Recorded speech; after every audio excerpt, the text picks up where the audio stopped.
Happy Memorial Day, folks. Welcome to another edition of the Doc Talk coming up here. We're going to wrap up this past weekend here. What a busy, awesome, amazing weekend with the global war on terror's wall of remembrance. We're going to wrap all that stuff up. We'll go over some pictures, talk about some awesome events. Hopefully, we're trying to see if we can have Mr. Romans here with us. We'll see where he's at. And then we're going to talk about the next upcoming All American event at Kentucky. And then we're going to sit down and chat with the man himself, Mr. Strawbridge, talking about our doubleheader coming up here at Red Willow. Before we get that, let's go ahead and pay the bills, y'all.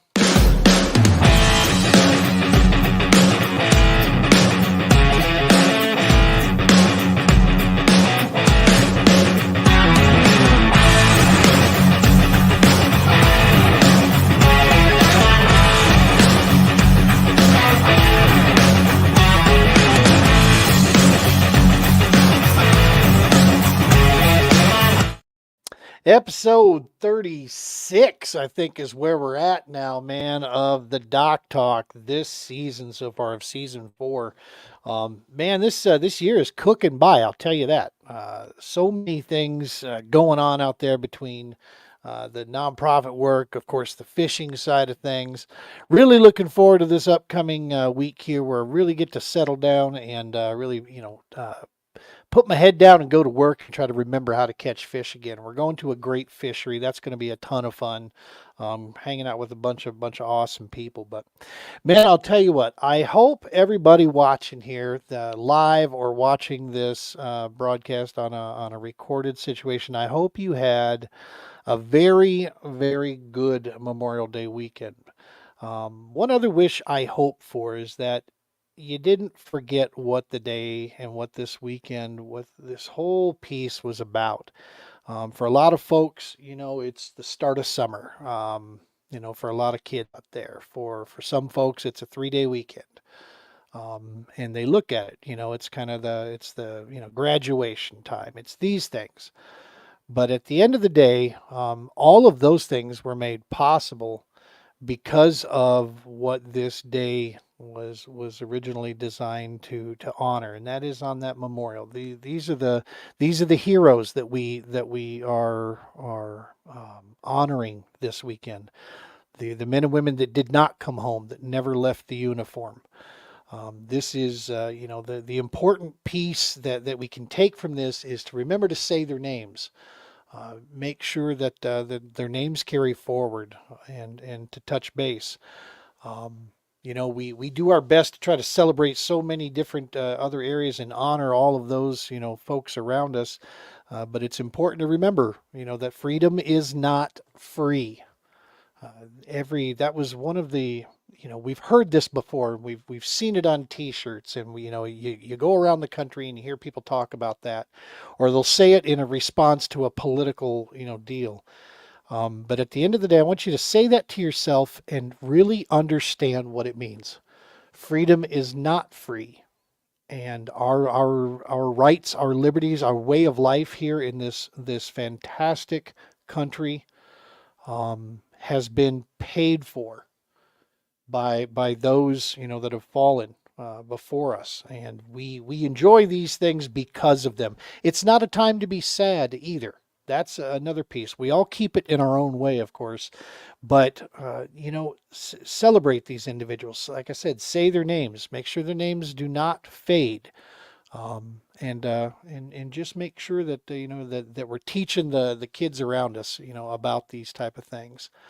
Um, and that's really what the global war on terror's wall of remembrance really did. What we did up there at with Veterans Plaza of Northern Colorado. I got to tell you what, all around the board, what an amazing organization the Veterans Plaza is. These people we love them to death. Of course, none of this happens without the Combat Veterans Motorcycle Association Front Range Chapter 36. That entire organization, another, a set of our brothers and sisters that are involved in that they are the ones that escort the Romans Warrior Foundation into Colorado. They are the ones that bring the crew that help us deploy the wall and get it set up and put it on display for the community to enjoy and to feel the healing pieces and the education that you get an opportunity to see on one side of this wall. Though the education side of the wall, it's, we say this and we don't mean any disrespect by this, but it's just the spoken truth, and that is you're going to learn and see things on there with have zero politics involved in them, but to a great degree, our school systems just do not teach these things. They do not talk about many of these things. The reason we put this on here is because there are nearly 10,000 names on the other side of that wall that demand the truth be known. If you want to know why, then you can see, the key events that took place and where this all began. Many people that were showing up there, I will say that they were taken aback by the fact that 1983, the Marine barracks bombing Beirut, Lebanon, that's when the global war on terror officially began, right? I mean, most people don't know that. They think 9/11, they think Desert Shields, Desert Storm, these are the things. No, it was happened, well before that, at least a decade before that. When things first started going, and that's why us having the global war on terror's wall of remembrance, that is the only traveling memorial in the United States that is dedicated to that entire era. That's one of the unique things that's super super cool. Wanted to share just a couple just really moving pictures here that we were able to take from this. So bear with me while we grab this screen here real quick. I'm just going to share the whole window here with you. We'll pull some of this up here. We'll fade me out of the way here. This is the education side of the wall that you can see here as it runs all the way down here. We were right up next to a dog park in here, a beautiful, beautiful setting, a lot of shade for folks to be able to walk around and look through here. This is the honor side with the names.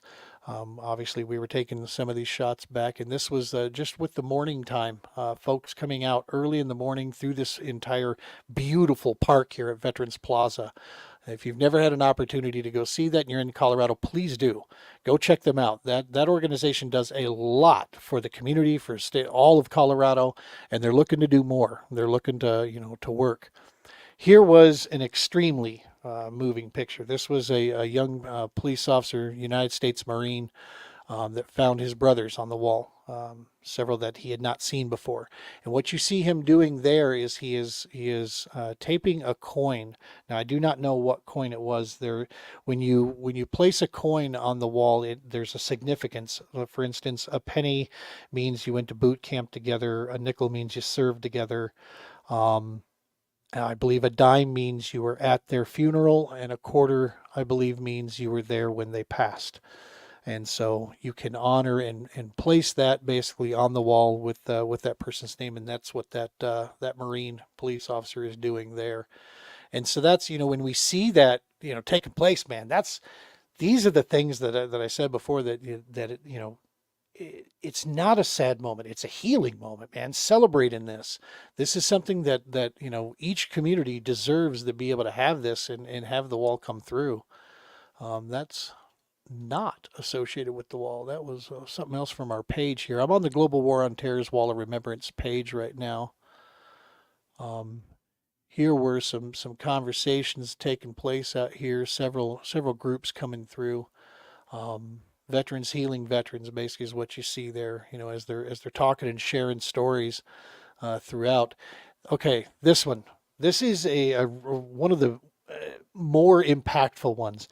And I want it to be known first and foremost. We asked this young lady and her permission to be able to take a picture since it had her children in the picture. She said absolutely yes, and she said that she was completely fine with us sharing the story here. And as you can see, she even replied to this over here. What she's doing here, she went to school with a young man, and he was deployed. He never came home, and there was unspoken business there. Just friends. They were just very good friends. She had never seen his name before, and we were able to help find his name. And as she did that, the emotion, that healing started to hit her. Well, her two daughters were very close to her and wanted to know, kind of what was going on there. She sat there, and those three sat, and she shared stories about her friend, and those young ladies, were able to speak his name and carry his memory forward. And she was able to start that healing process for herself, man, to be able to find some of that closure, even in the civilians themselves, the impact this thing that the wall can have, and the draw that it has. We absolutely love seeing when children are being taught properly. The price for freedom that's out there. Mr. Roman's here. This is at the Veterans Memorial Park first thing in the morning. It is just such a beautiful, beautiful facility here, folks. And like I said, I'm going to sound like a broken record, but absolutely get there. If you've not seen it before, get there. It is worth taking in. Lots to do around the park, of course. This was some of the procession coming in, but nevertheless, the park itself, there was a few other photos that we had in there that you'll be able to see. We'll be putting more and more content. We'll be going up on the GWAP page. It'll be going up, and you'll be able to see through that. And again, Veterans Plaza of Northern Colorado. Look them up. They're a nonprofit organization. They have done amazing things with that park, but their reach goes even beyond that into helping veterans in the veteran community. So definitely look them up, check them out. We're absolutely proud to work side by side with them. We're looking forward to the future, man. Every other year, the wall will be there.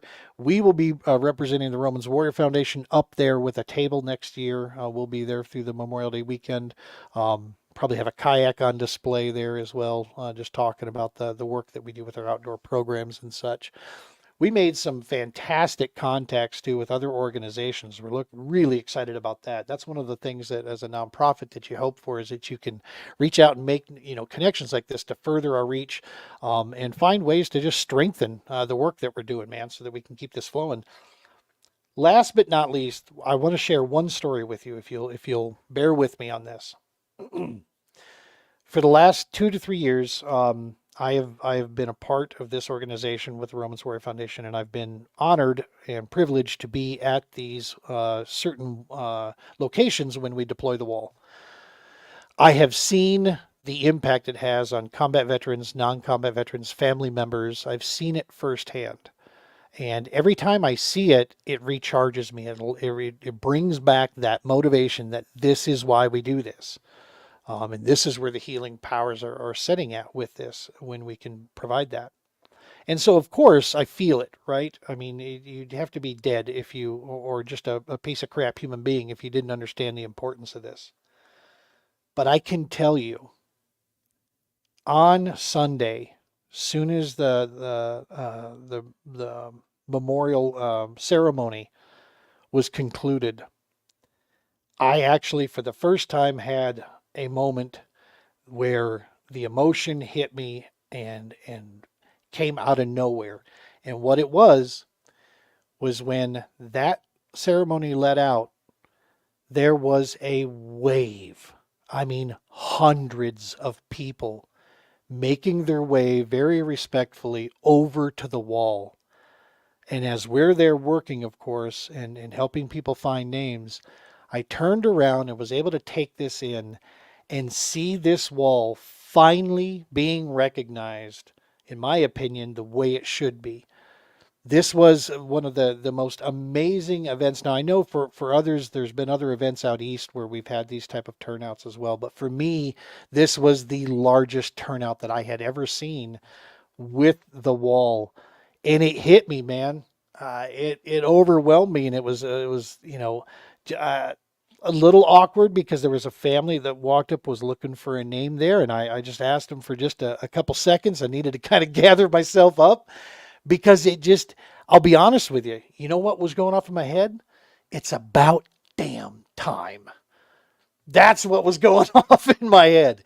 It was time that the names be said, that the people, can see them, and that we can reach that number of individuals to let it do its job, man. It felt really good. It was amazing, and it was kind of just a unique situation for myself. It was the first time I had really been hit like that with that. So, at any rate, The Wall of Remembrance, Global War on Terror's Wall of Remembrance. She's on her way back to Alabama. Then she'll be in Illinois. Man, that's going to be next on the list. That's where they're heading. Lots of big events going on in Illinois. There's going to be some amazing ones. So be following along there. Be watching that. Of course, if you find it within your means and capability, the Romans Warrior Foundation is who makes this happen, and the only way they make that happen is through donations and support. Man, we work hard to find municipalities that are willing to help create those donations to bring it in, but obviously the operating cost to keep that thing moving down the road. So yes, definitely check out romanswarriorfoundation.org, and that's where you can get all the information about all our programs out there. All right, so let's go ahead and switch gears. Let's kick over into the All-American Kayak Series. We have real fast here. Our next event, stop number 2, is coming up. All-American Kayak Series, Kentucky Lake. We're going to be there June 22nd and 23rd, Saturday and Sunday. We are going to be at Kentucky Lake. The boundaries have been shared here. Mr. Booth has put up for us. And you can see both Kentucky and Barkley are in play. And you see where the cutoffs are at here. This is a tremendous amount of water. Okay. One thing to keep in mind, right up here is where the awards location is going to be, bada bing, right in this area. It's at Moore's Resort. We'll be releasing a lot more information on Moore's Resort coming up here in the next week. We'll be putting some information up about that.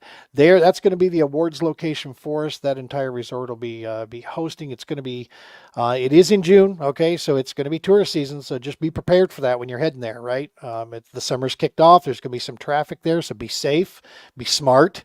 Watch out for the wrecked traffic. Do not anticipate or think that they can see you, because Lord knows when they're out there, running up and down the lake. If you're anywhere near main areas there, just do what you normally do, but definitely keep in mind what time of the year it is and what we're going to see out there. Cool thing about this entire area out there, man, there's so many different ways that you can fish at this location. It is a bucket list. There was a time when Kentucky was legendary, Kentucky Lake, and then it went through a downward spiral where things got hurt pretty bad.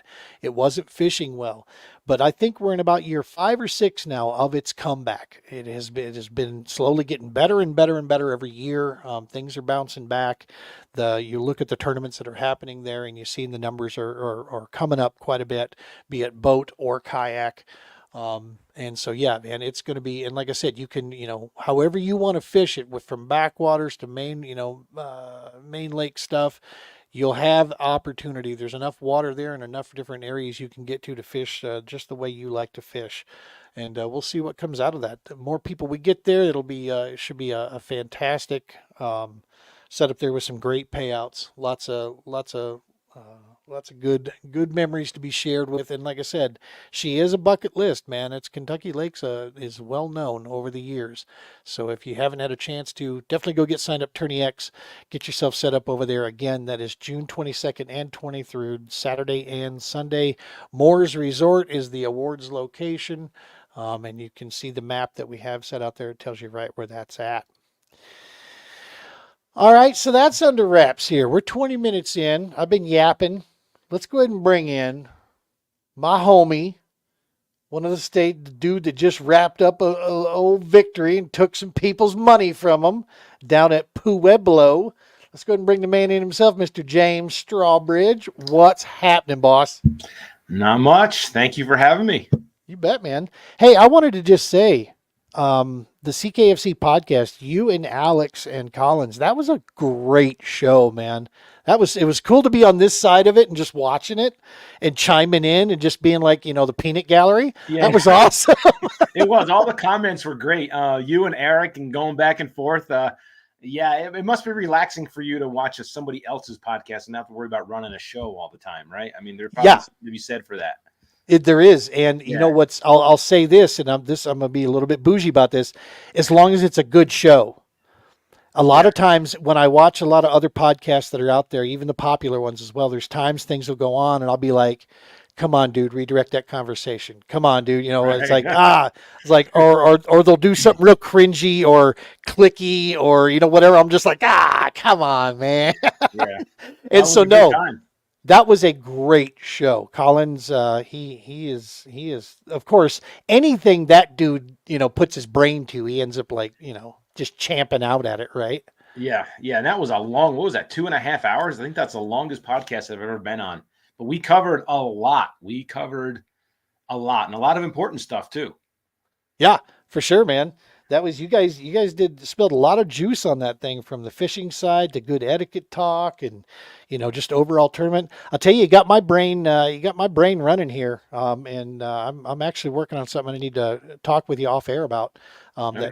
Could be kind of cool and kind of fun. But Yeah. hey, so let's talk about it briefly here, real quick. I know you've probably been asked by all the ABC and ESPN and everybody else has already interviewed you. So, now you're here down with slumming with us. So I'll ask you, Pueblo, man, how did practice to tournament day?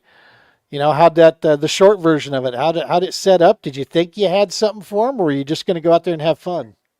Now I knew, going down, they timed it perfect as they should. As a director, it's your job to time a lake perfect, and they hit that timing perfect. And I knew they were going to be on the spawn. What's perfect about that is it lets everybody have the ability to catch fish.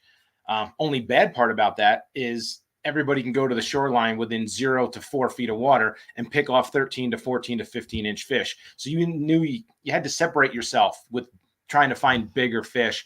And I just knew going in that bigger fish were deeper.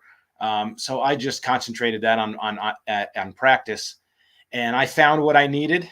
Probably on Friday, I went down Thursday, half a day, and then Friday I found what I needed. I marked my spots, and literally Saturday I found a 50-yard stretch where there was 5 good ones, and I sat there for 8 hours on that stretch and did nothing.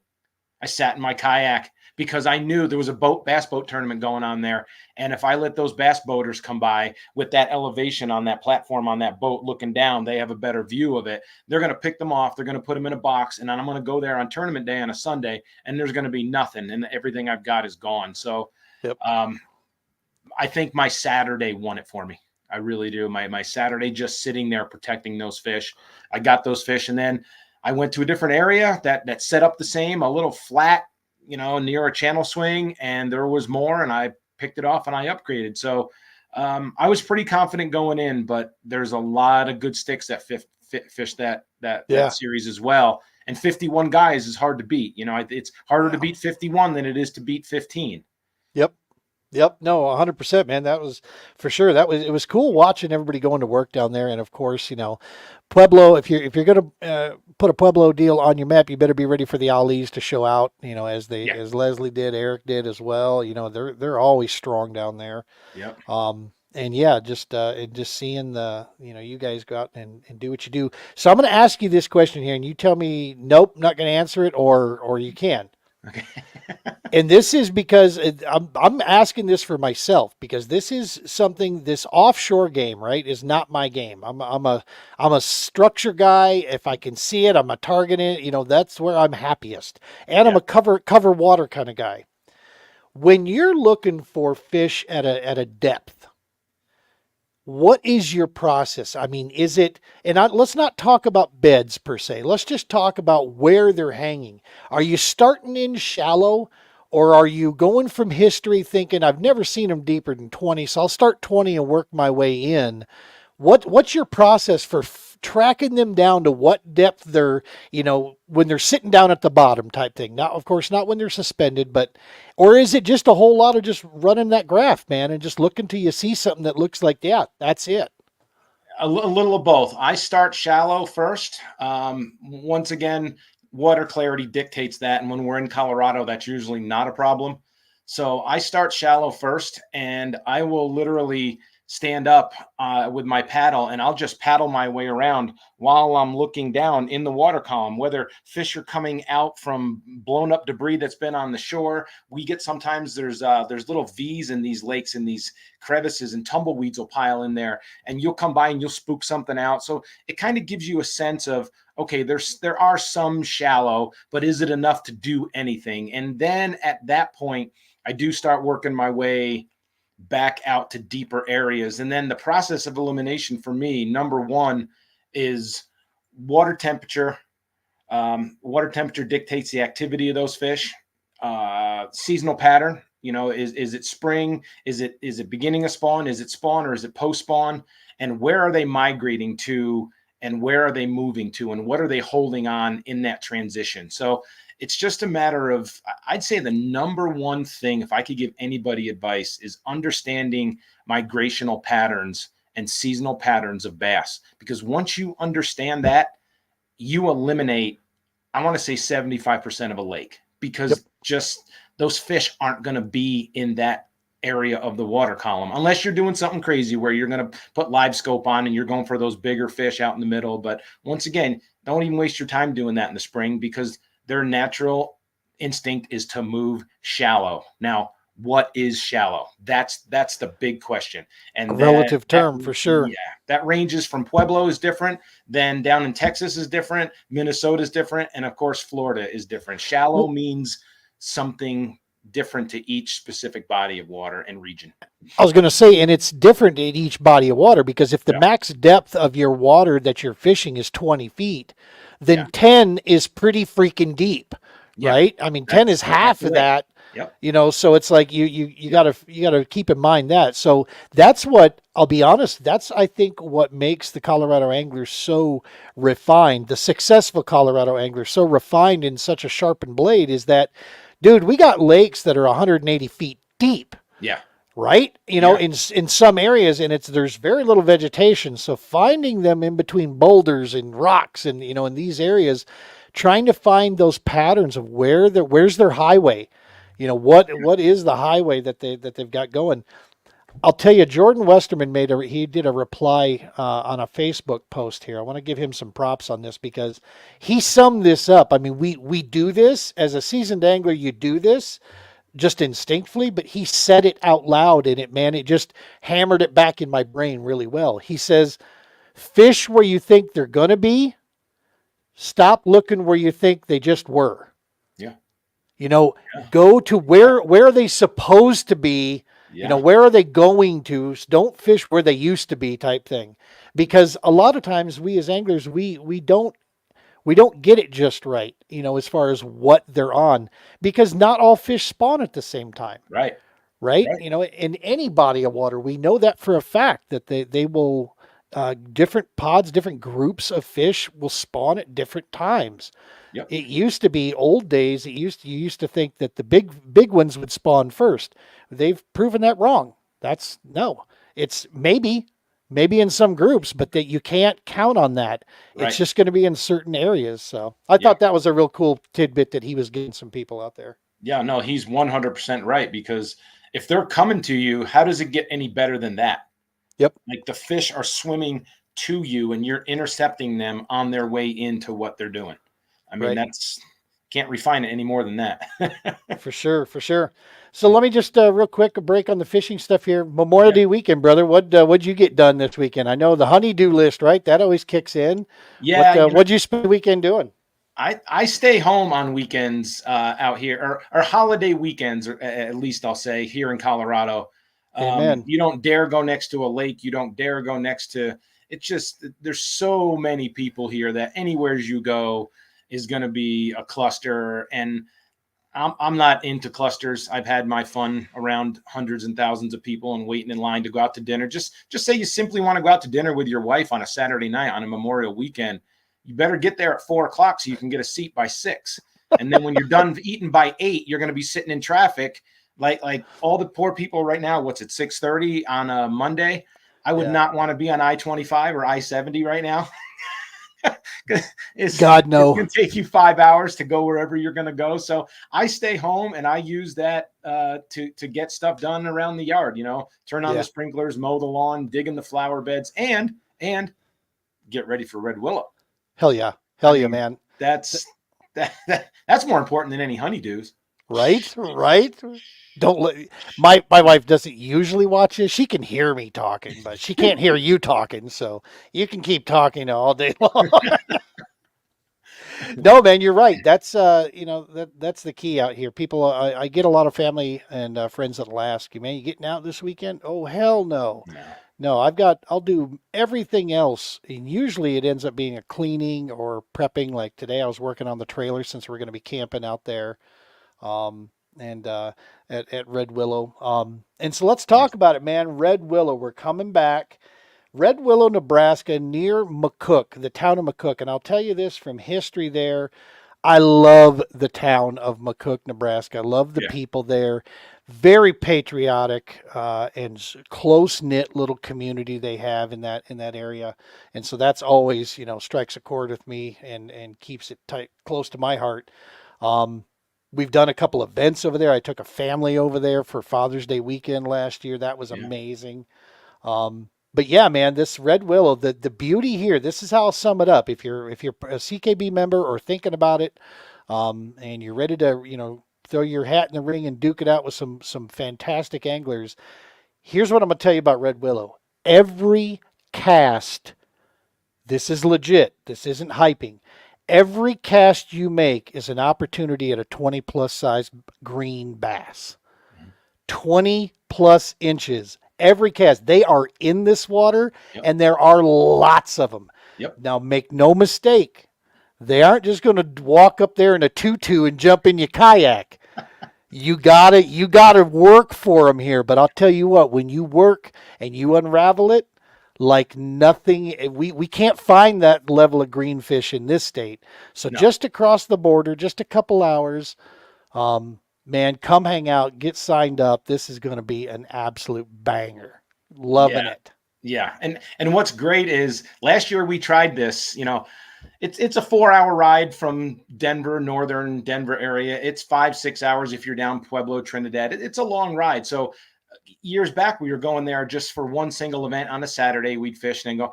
Well, last year we tried something where, hey, we're going to drive all the way out there. And I say all the way, it's 4 hours, right? So that's fairly close for the realm of geographic location we live in.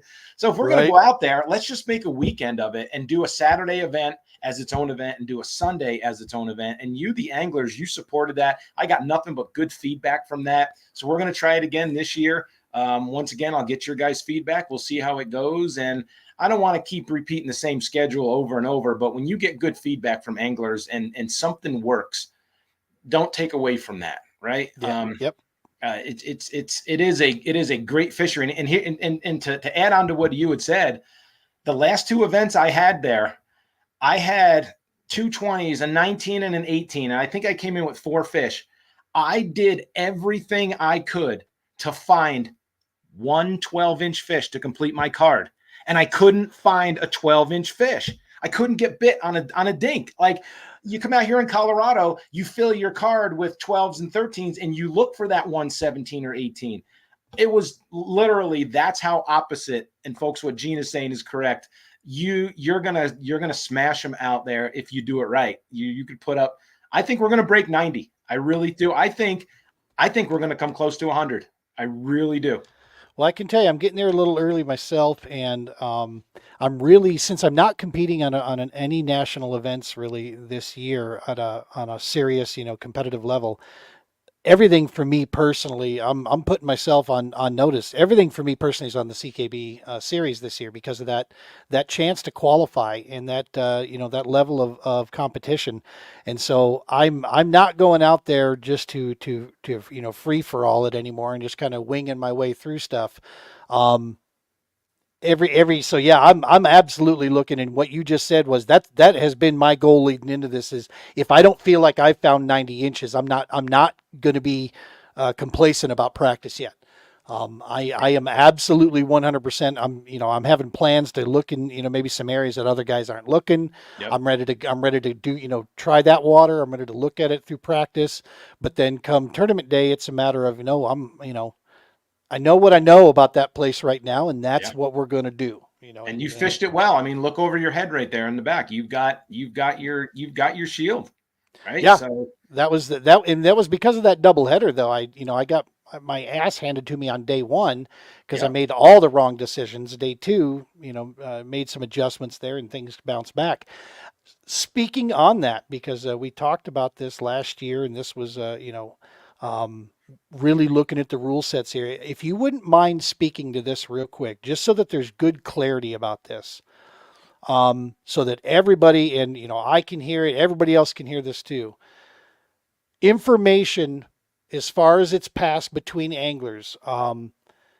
If we have an angler who is competing on Saturday, but not competing Sunday, can they at the awards share information? Can they afterwards share information with people, or does that, I mean, is that an issue for the competitor that is fishing on Sunday, since they are two separate events? It's a close of business, then an opening of business happens. So Yep. how does that work? What's a good clean way to approach that? Once I announce the final standings and trophies are given, I will try to remember to announce that this tournament is officially closed. And once I make that statement, that means Saturday is over. We can't go back in the water. You can't go test your boat unless you've got some issues and run that by me or whatever. But you are then off limits to anybody who just fished that Saturday to get any information from. So obviously, you can't help it if someone walks up to you and starts talking to you. But the only thing you can do at that point is say, hey, you know what? I'm under I can't talk about the conditions, or I can't get any outside information from you. Thank you for what you're doing, but please don't help me going forward here because we have another tournament that starts. Yep. So once we finish that and I make the announcements first, second, third, fourth, fifth, and we officially make a close to the tournament, that officially ends Saturday, and it officially puts us in official practice for the Sunday event. Even though we're not practicing, it just gets us in that mode. So anybody who's not fishing Sunday, if you are fishing Saturday, please be mindful not to say anything after the close of the event on Saturday. And this is, for those of you who don't know, this was, I turned myself in last year because we weren't sure. There was a gray area there. There was an issue that took place, where I was, speaking to another angler, and and so I wanted to make sure that anything, that I had done was on the up and up. So we had a chance to look at it, but I'm actually very glad that this is now the way going forward, after everything's been ironed out and no more gray areas to it. It's very clean. It's very clear. I love it. I think it's fantastic, and I think it's the right, the right move for sure. So, yeah. That's that was, because that was, I'll tell you, it hit me on the drive home. I'm like, jeez, shit, did I just do something? And it just chewed at me and chewed at me. I kept reading over the rule sets, and so it was just kind of a vague situation on how that was, the information piece. But Bass actually updated their information stuff. Yep. God, have you seen the stuff? But not to go on a tangent too much, have you seen the stuff with the elites and the EQs now?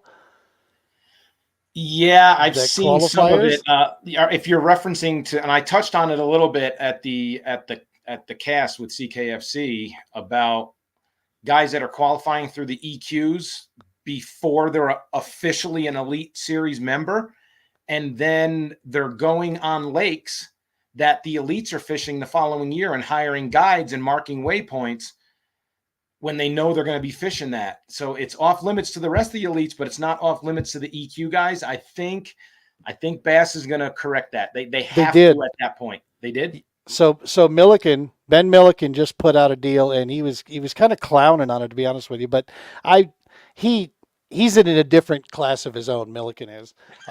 He doesn't need any of this stuff. He is so taken care of from the YouTube side of things that he is good to go. So he just shoots his opinion and fires straight, and he fired off. And yeah, 2025 going forward, all opens that'll be going on will fall under the same no information sharing rules as the elites from this point for 2025 season going forward. So good. Yeah. We have rules in place, even at the local club, all the way up to the highest level. And even though the rules are in place, there's always something always comes up where you have to change the rule to make it more enforceable or make it fair for everybody at the same level. So, Angler A could do something that's a rules violation, and Angler B could do something under the same rules violation. Angler A gets reprimanded, angler B gets penalized. It's a lot of it has to do with the intent on what you're trying to do for that rule. Situation for you last year, talking with somebody last year, your intent was not to do anything malicious. And we looked at other rules, and what you did was totally legal, and it was fine. But situations like that help me and our series clarify rules to make it better moving forward, so everybody understands where we're all at. I would love to see that we never ever have to deal with a rules infraction or a violation, because that means everybody's understanding it, everybody's doing it right, and no one's pushing any gray areas, right? And we have to expect someone to push gray areas, because every advantage you can get in this business is exactly that. It's an advantage, but you've got to do it without pushing gray areas even, right? You've got to follow the rules. So rules are there to be intended, but what is the spirit of the rule, and what was the malicious intent of that angler when they broke that rule?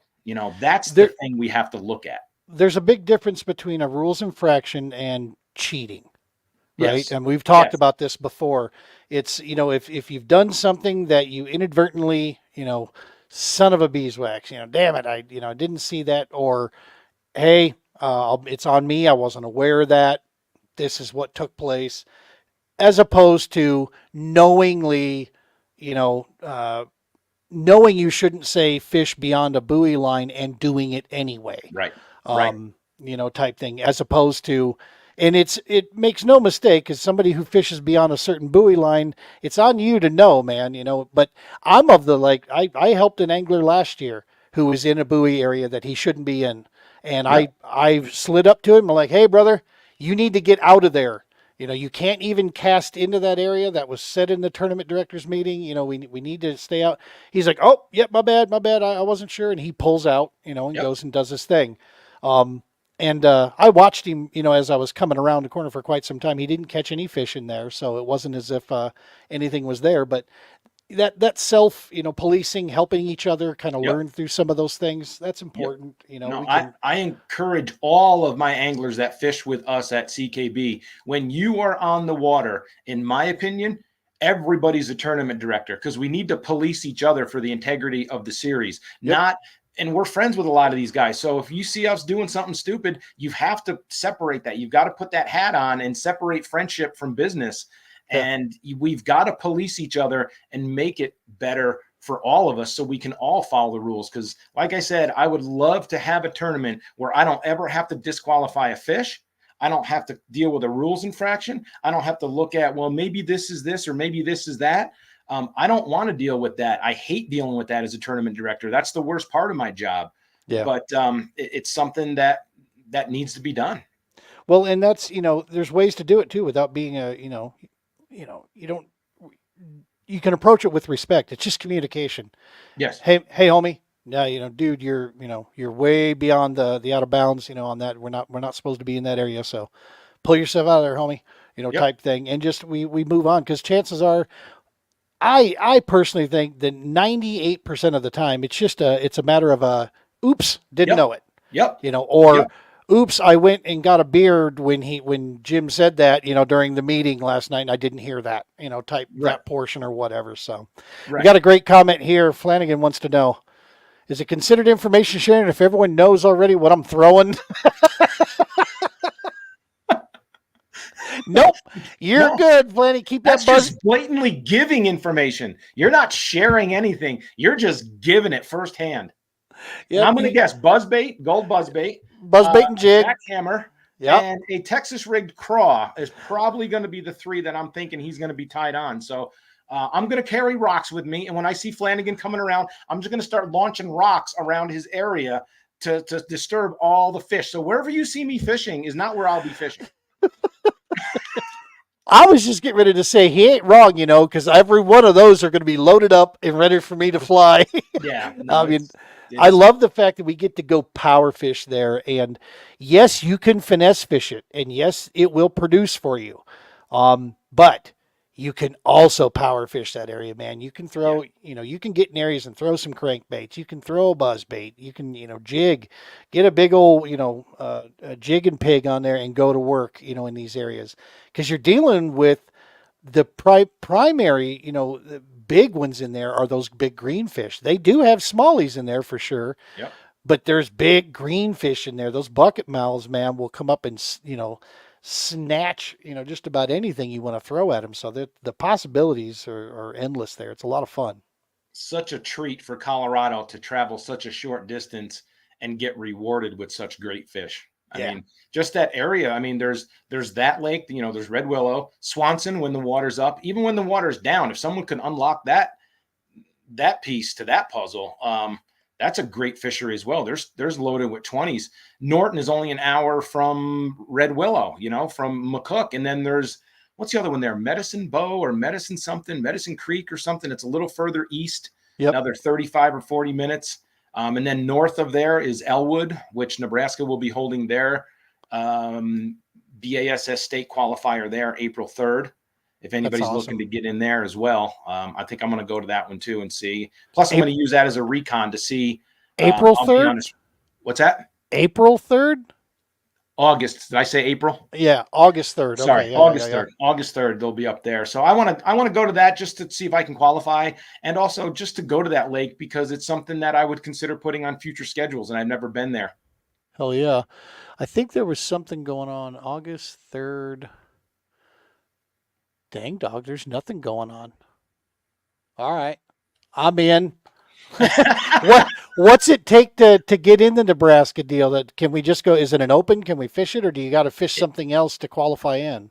No, it is an open. It's an open event. They only hold one tournament a year, kind of like what we do with Wyoming. Yeah. You do need to be a nation member, which we all at CKB already are. Yep. I do believe you have to pay some state dues through Nebraska, and you'll have to contact Brian Johnson via that Facebook. There are some extra costs that go on to it. I don't know if there's really an entry fee. I don't really know. I think it's between your state dues and something else covers you. I don't know if there's really a payout. The reward is going to the big dance, the Bassmaster National Kayak Championship. Hell yeah, I'm down. And that man, if for those of you who are unaware of the fact, Nebraska builds some like freaking hooks, man. And so these guys, that is going to be an awesome event to take part in. And you better bring your A game to that for sure. Yes, sir. That could be a ton of fun, man. Yeah, that's that looks like it could be wide open, man. So I'll have to chat with you. Show me the way, Jim. Where is this place? Just north of Red Willow, pretty much. I mean, it's not Sweet. It's not that far. Wind up going, what is it, 76 to 80, I think is the route you would take. Get out there near. Just got back from Okoboji, Iowa, and so driving right down 80 there and looking at all those awesome little lakes along I-80. It's like there's got to be fish in there, and I never see a whole lot of people in them. No. I've thought about. I can't believe no one's done like a Roadrunner series there where you open up like 4 of those lakes and just go out there and you can camp at a lot of those for free. I think a lot of them are state wildlife areas. Once again, CKB tries to get together a recon team. I would love to get a bunch of us out there and just go spend a weekend or whatever and just go hit those little ponds. Not that I would ever hold an event out there because it's just too small for that amount of people, but I think it would be cool. It's an untapped resource and you don't know what you could get into. I think the Sticks actually did that. If memory serves, I think they did what they called an I-80 Roadrunner. I think it was on their schedule. I'll have to look it up, but I was almost positive they did. Super cool to see for sure. And they were just at McConaughey too recently. The Sticks were. Yes, I'll be taking a peek at those results, see how they did on that one, because that's been one that's only 3 hours away, man. That's a quick run up 76, and you are at Lake Mac. Hit it at the right time, and that could just be like lightning in a bottle. hit it at the wrong time, and it could be like like you had too many bottles and were stuck in your kayak without access to a toilet. Yeah, for sure out there. And then of course the wind and the conditions out there, man. you don't know what you're going to get out there. I would love to see McConaughey on the schedule in the future at some point for CKB. Or WKB for that matter. Yeah, definitely, for You sure. know, Yeah, I mean, it's absolutely. That's fairly close. not too far for sure. But well, cool, man. So yeah, this double header. These are two separate events. It's going on Saturday and Sunday. In town, there's two places there that if you're looking for, number one, I highly personally recommend, and I'm not on their pro staff, the hotel's pro staff, but I'm just saying as an angler, this is a great place, very clean, great staff. They actually have hotel cats there that are their mascots that are super cool, that kind of walk around the hallways every now and again. Just don't bring your little dog near them because one of them likes to whip little dogs' asses all over the hallways. But it's Horse Creek. That Horse Creek Motel, I think they have very reasonable prices in town. They're one of the best, price for what you get. It's like I said, it's a clean and secure parking lot. Yes. Good lit up. I've stayed there for a couple of years. I've stayed at that hotel and I've had a great experience every time. Yeah. The camping, lots of camping options out there. No reserving the camp spot though. That's a first come first served basis. So you got to get there early, get your place locked up, and then you make sure to bring a checkbook with you or cash. Just because I don't know if they have kiosks in play that could actually handle that. Now help me if I remember this right. If you get a campsite, that covers your day pass, right? Honestly, Gene, I honestly don't know. I think it does. I think if you reserve a camp spot, that covers your day pass. You're instead of $10 or $14 a day to be in the park. Yeah. I think if you're reserving a camp spot, I think that covers it. I'm almost positive, but well, I have to double check. That's cool. That brings the cost of the camping down even more because it's like $14 a day for just to come in out of the streets and park there, right? Yep. So if you get that with your camping, I mean, take $14 or whatever off the price of the camping, and that's what it is. Comes down to like what, $20 a night or something to sleep there. I thought it was. I was almost positive, but I could be wrong. We'll find out, and I'll fire off a post or whatever once I get there because I'm going to be getting there, but early on Wednesday. I'll be getting in there pretty early so I can get things set up. This is my first time out with the trailer with the bunkhouse, so I want to make sure I've got plenty of time to set it up. Plus, I've got some ideas and things I want to go check out that I haven't checked out since I've been at Red Willow. So I wanted an extra couple days in there. Yeah. So you're going Wednesday then? Yeah. Yeah, I'll be there Wednesday, probably later on in the day, maybe later morning. I don't know. It all depends on when I get up and go. But I definitely would like to get us all together on Friday night and hit that Loop pizza place again, or any other place that anybody wants to go. It's just that place has big enough parking and it's a big enough restaurant where we can all hang out in there. So I'd love for all of us to get together on Friday. And then we'll figure something out after the tournament on Saturday if somebody wants to go as well. And that steakhouse that's there is going to be. I was going to say the steakhouse is phenomenal food, really great wait staff. Not a bad price, but it's definitely a little bit higher. Yeah, for sure. Hey, we got our man here, Mr. Jason, tuning in here. See you guys later this week. That's right. He's probably on the road right now. This guy is. Actually, no, it's Memorial Day, so he's probably just getting back. I think they went golfing and such. I saw on Facebook there. So. Oh yeah, you're right. Yeah. Jason, looking forward to seeing a fellow New Canoe member out there swinging around. We're going to put the Unlimiteds to work this week. But yeah, man, that the Loop is great pizza, great calzones. I know Trev always gets that calzone. I think is usually what he picks up there.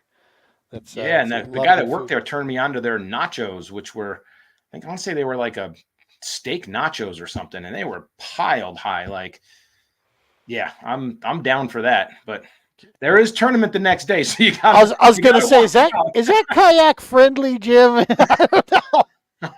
I don't know. We'll find out. What are them beans like, really? Human propulsion. Well, are you staying in your trailer? Is that what you guys are camping in? No, I'm staying at an Airbnb. Okay, gotcha. I was gonna say that would not be cool to the missus for you to get a big old plate of nachos and then stick her in the trailer with you. That ain't right. Exactly. That ain't right. Yeah, exactly. See, I'm sleeping alone, so I'll just bean it up, dog. All right, I'm going down. I'll just say, if you see my, looks like it's going to be nice for us. Yeah, I hope it's at least it's not 101, right? It's going to Right? be 85, but it's not 101 or 110. Dude, 108 degrees on Swanson 2 years ago. That was the recorded at the hottest I have ever been on the outdoors fishing, and 108 degrees when I got off that water. No wonder I was like, okay, this is just a little too much. I feel like a baked potato out here just boiling in my sun gear, out there. And oh my God, that humidity was strong out there. Yeah, it is. And like I said about our schedule, I don't want to keep kicking the same schedule around, but there's some talk about putting Red Willow maybe a little later next year. I know it starts getting hot, and I know a lot of guys like to camp, and camping in 105 is not it's not very very nice, but the ultimate goal is to provide great fishing, and we all have to remember that summertime pattern. You can find fish from 0 to 30 feet, so it would fish everybody's strengths. As it is now, CKB tends to take off July and August, at least out here in Colorado, because we don't want to be on the lakes. And I know if we do go east, we start getting into some hot humidity, but I think coming up soon, maybe in the next couple years, we might bite the bullet and take a ride out in some heat and get out of state and just see what these fisheries can provide for us. Yeah. In the summertime, when there's more than just chasing spawners or being in the fall where you're fishing transition stuff. Let's get out there in the summer where we have grasses and matted vegetation that's at its fullest, pulling out the oxygen. The bluegill are in there, the shad are spawned up, the bass are shallow in the morning, they pull out in the afternoon, they go to structure and cover, then they go deep, and there's all kinds of bites that need to be had. And truthfully, I think that could really see who the best fisherman that day is, because there's so many patterns. You really got to dial it in. Yeah, for sure, man. That's and it's cool that if you think about it, we don't have to go that far. It's not Right. that big of a deal that we can drive 2, 3, 3, 4 hours, and we can be into some really, really cool fishing, going on there. Yeah. It's not that long of a run really at the end of the day, especially if we're going for a couple days, you Yep. know, and that's Yep. it's worth it. If you're in Colorado and you want to, really stretch your bass fishing, in my personal opinion, that's the way. Because otherwise, you could go fish horseshoe 3 times a year. I mean, and just bang your head off the side of your graph all day long. Son of a. Yeah. Don't go on a weekend. I mean, this now officially Memorial Day, from now until Labor Day, us kayak fishermen have been rejected off the water. I mean, we are relegated to going through the week because you get out. I mean, I dare anybody on a Saturday at 2:00 in August to go out on Boyd Lake and go to the ski section and try to cross that lake in your kayak. No. I mean, that's just YouTube content right there. I mean, I think you get 1,000,000 hits out of that. Yeah, or get hit 1,000,000 times. One of the two. Right, exactly. Dude, I can tell you, go back to like 2009, 2008, somewhere in that ballpark.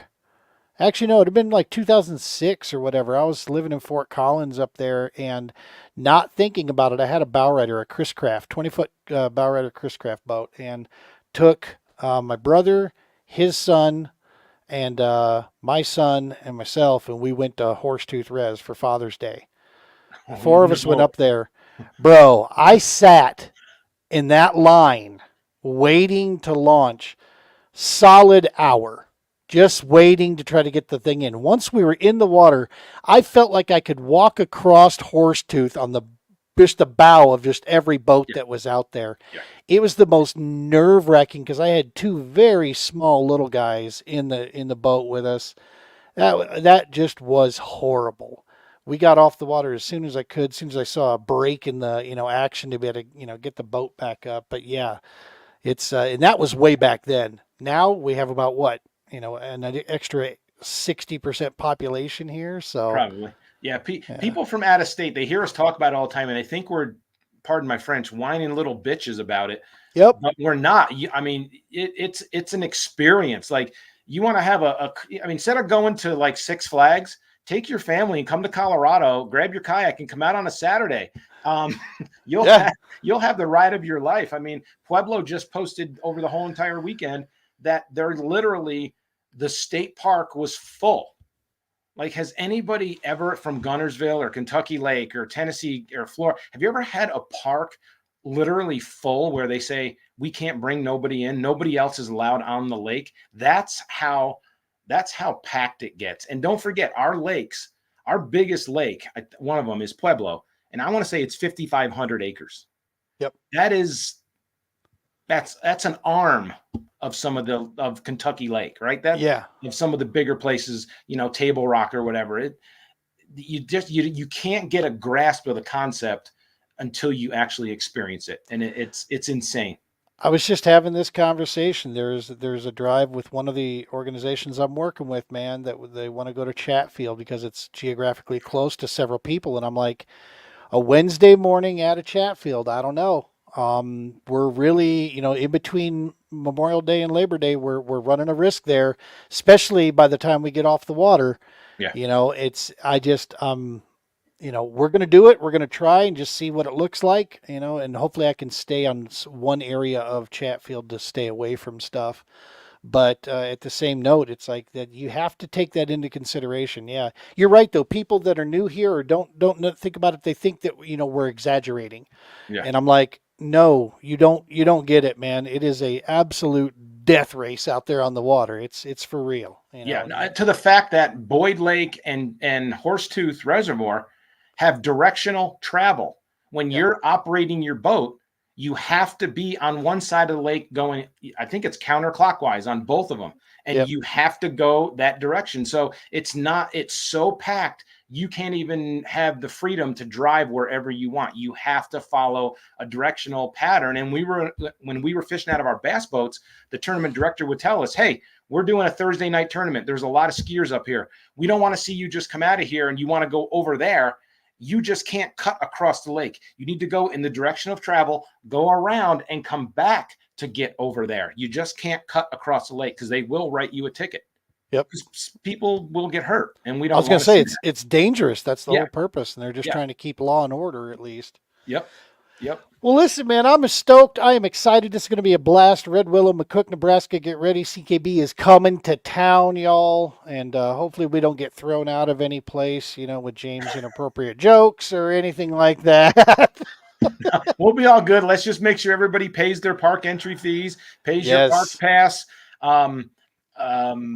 We will, ANS. Yep, ANS. We will make sure you have your license, your AIS sticker that's been purchased. Make sure you have your daily parks pass. Make sure you're paid. Make sure there you go. That's exactly what we need, folks. And that needs to be attached to the starboard side of your vessel in the back, according to the regulations on the back of that. So make sure you place it in the right spot. So please, guys, make sure I am going to be very strict on anybody getting a violation of not paying camping fees or parks passes, because that is a good way to get us uninvited to come back to a great fishery. So if you do not pay and you get a ticket, you will be disqualified. And this goes for official practice, because we are under official practice right now. It is Monday. We are under official practice. So any violations during official practice could be cause for disqualification. Please, guys, follow the rules. I want to keep this fishery available to us. And it's they know us there, man. They know Jim. Jim works with the park people there. I've spoken with them the past 2 years. I've been there, gotten a chance to get to know them. They're awesome, awesome people. But yeah, we got to abide by it. One person represents the entire CKB. And quite frankly, they will quickly lump all of us together from Colorado. And it has been known that when Rangers get out there, they are looking for those Colorado boats because they want to make sure we are playing by the rules. So don't be surprised if you get a surprise inspection looking for your whistle, looking for your flag, your PFD, making sure you got your license and all that good stuff. Just get her done. It's not that hard. Keep your registration card on you, because remember, if you have a motor, you're a registered vessel now. So you've got to see those CL numbers on there. He's going to want to see the registration. He might make you spin around to look at the AIS sticker on the back, starboard side by the stern. So just please, guys, follow the rules. Do us all a favor. Hell yeah. Well, listen, awesome, man. One thing I did want to let people know out there that are watching this recorded or live, if you're watching and you're from another state here, we do a lot. As you see, we broadcast on the All American Kayak Series channel, and you will always see on this podcast, you will see the Colorado Kayak Bassmasters, you will see the Colorado Kayak Fishing Club. I'll give you the short version for that. Without the Colorado Anglers, my podcast would not exist. It's just as of in the past couple of years that we've started to reach out and go pretty national with our reach. So I will always pay homage back to the CKB and CKFC for helping us, get where we get. And this is home turf. But having said that, if you're out of Iowa, if you're out of Missouri, if you're out of West Virginia, if you're in Illinois, if you're in Oklahoma or Kansas, and you would like to come on and talk about your club and some events coming up, hit me up, man. Let's do it. I want you on the show. We're here to especially through the All American, page that you see us broadcasting on. This is about the Midwest fisheries, man. This is about, taking care of the clubs out there. We'll do a show with you, man. Let's talk, get you on here. Let's talk about your club, the things you guys got going on, talk about some events coming up. It'll be cool to learn about those, the other states and the other clubs that are rolling. So open invite. If you're a tournament director, if you're an angler out there and you'd like to connect with us and come on the podcast here and highlight the club and talk about it, we're wide open to it, man. Especially this time of year. This time of year, that's a great show to have and talk about those things. And we'd love to help you guys promote and get to know you more. So, at any rate, that should pretty much wrap that up. Jim, thank you so much, dude, for stopping in here. You drive safe on your way over there. Thank you. You too. I'm going to be at the Willow place. That's where I'll be camping out there. Just look Okay. for the disco ball going off in the trailer, man. That's me. We'll be. Yeah, I'm sure you'll hear some New Kids on the Block or something. I'll be jamming out. And Oh no. I don't know. No. You would not hear that. I promise you that. Actually, I would like to see that. That would be pretty hilarious. That I would film. Yeah. No, I don't think anybody wants to see this dancing, okay? I'm just saying, if you see this looking like it's dancing, chances are I'm running from a snake. All right? That's all it is. Running from the snake. Yeah. It's me or a really hairy, nasty spider. One of those two things. I'm not good with spiders. Well, you're not going to like the migration of the tarantulas down at Trinidad in September, right? Is that when we're going? No, we're going in June when they're really thick. No, I'm only kidding. Not funny, man. See, you guys convinced me to go back down there and camp now, and now you're going to put me right in the middle of tarantula zone. Yeah. The hell. We got the weekend we wanted. I think it should be good down there as well at Trinidad. So I'm looking forward to that. But it's going to be a busy weekend. The next 3 are going to be back to back for a lot of us. You got CKB coming to Red Willow and then come back. We got CKFC at Horsetooth and then CKB goes down to Trinidad. So it's going to be the next busy 3 weeks for the fishing folks in Colorado. I'm trying to look at it here when we're at. And then you go to Kentucky Trinidad. Lake on the 22nd. So now it's All-American after that. So it's back to back to back to back. Okay, yeah. Trinidad's the 13th, 14th. So Father's Day weekend is Trinidad. Yep. Gotcha. Yep. Okay. And then yep. 22nd and 23rd, you guys are what? Kentucky. You're Kentucky, right? Yeah. Yep. That's going to be a good one. Yeah, it's going to be a fun one to watch. Should be, yeah, should show out. I'm betting it's, hopefully we'll see the numbers hit that, 50, 60 mark. That would be nice to see. And we could really we'll pull in some guys out of the Eastern clubs are out of Tennessee and Kentucky, have them come up and join us. That'd be great.